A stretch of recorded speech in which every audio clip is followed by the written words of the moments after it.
What's up, guys? The Snowman here. I've got a fun concept to discuss today. It's my basketball offensive strategies explained. In basketball, there's not really specific offensive plays like you have in American football. It's more so just general actions that can play out in a multitude of different ways depending on the defense. So offense in basketball, really, it's more so fluid, very reactionary. In this video, we're going to break down the main concepts and actions in basketball and how each of them attack the defense in front of them. Let's start off with one of the most common offensive actions, the pick and roll or on-ball screen. NBA teams employ this set about 17% of the time on average in 2025, so about 1 in 6 plays is a pick and roll. With the pick and roll, you have two players that primarily make up the action: the screener that sets a screen on a defender to free up their teammate, and the ball handler who then drives towards the basket.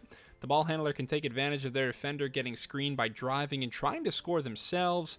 They can collapse the defense and kick it out to a teammate, or they can pass it to the screener as they roll towards the basket. The ball handler here, typically a point guard or wing player, with the roll man being a big, but that's not always the case.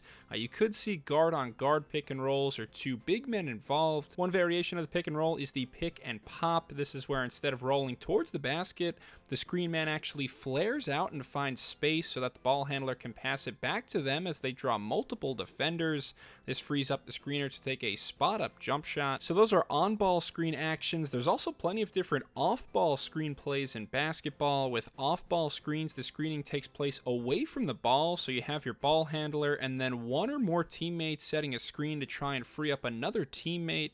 The ball handler then passes to the open teammate and they can shoot immediately or drive and continue the action. The main concept here is to screen the defender so he gets lost in the shuffle and it frees up the off-ball player. We see this kind of action a ton with the Golden State Warriors and teammates freeing up Steph Curry or Klay Thompson to fire away from deep. And there's many different types of off-ball screens too, one variation being the elevator screen. This is where two adjacent parallel screeners close the gap quickly like an elevator and impede the defender from reaching their man. Because of this, it could be a challenge for the defender to fight through or avoid both of those players, so this is another good way to use an off-ball screen to get a player some breathing space. Another popular offensive action is the post-up. This is a rapidly declining offensive style in the modern game as spacing, ball movement, and three-point shooting have become more prevalent. Post-ups only take place about 3 or 4% of the time in NBA games.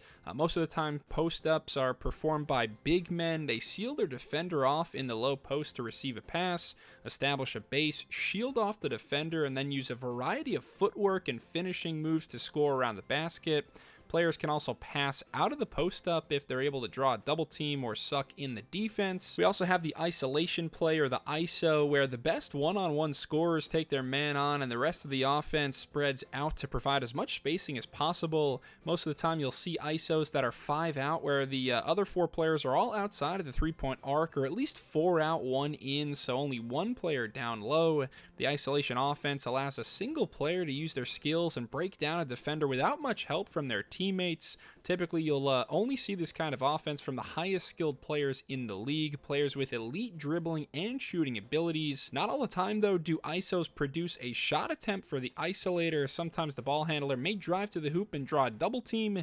In this case, one of the other offensive players should be open, in which case you can drive and kick out to the open shooter. This is a great way to break down the defense and manufacture open looks if you can dribble, drive, kick out, and nail open shots. Now, all of the offense we've talked about so far has been what's considered half-court offense. On-ball screens, off-ball screens, post-ups, ISOs, they're all initiated on the offensive half of the court. That differs from the fast break, which is all about springing onto the attack quickly from the backcourt as soon as your team secures a rebound or forces a turnover. The biggest advantage of the fast break is that you can attack the defense without the defense being fully set up.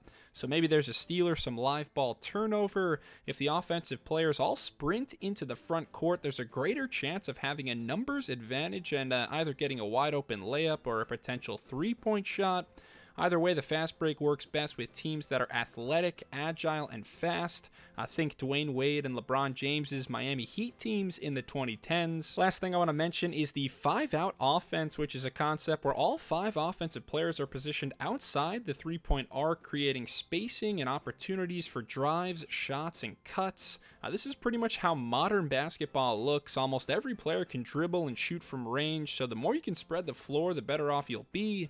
The key principles of the 5-out offense are spacing, ball movement, cutting, screening, and positionless play. Players are constantly moving and trading places and filling open positions when teammates cut and vacate space.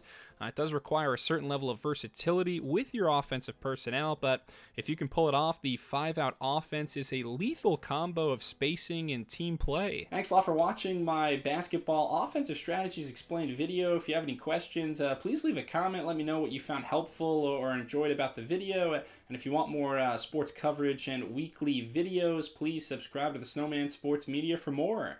Cheers!